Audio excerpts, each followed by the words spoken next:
আমরা জানি জয়েল মালা একদিন আমরা পাবই, এই জন্যে আমরা পাইওছি।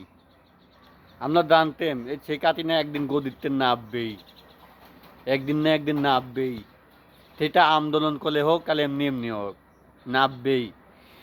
সেটাই সম্ভব হয়েছে, কিন্তু আমরা বুঝি নাই যে ও এরকমভাবে পলায়ে যাবে, এখান থেকে বিদেশ পালিয়ে যাবে। বিদেশে কয় মাস থাকবি নি, ও তো দেশে আসাই লাগবে নি। ওই গুলি গুলি গুলি গুলি করবো সবাই মিলে। ওই গর্ত কি পাবেন নাকি না তাও আমার ধারণা নাইলে ভাই। যাই হোক না কেন, ও একদিন বলে আসাই লাগবে বাংলাদেশে। আমাদের প্রতি কত রকমের অন্যায় করতে, অন্যায় শাস্তি বকুল কলাই লাগবে। আমাদের আমাদের মতন মানসিক অনেক মানুষই দেখা যাচ্ছে কি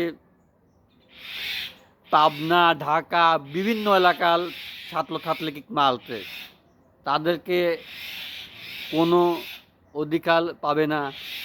ছাত্রছাত্রী কয়টা মারতে 10, 12, 20টা 30টা, তার বেশি হাতে ছাত্রছাত্রী ও পারবি নি ঠিক আছে না, জীবনেও না।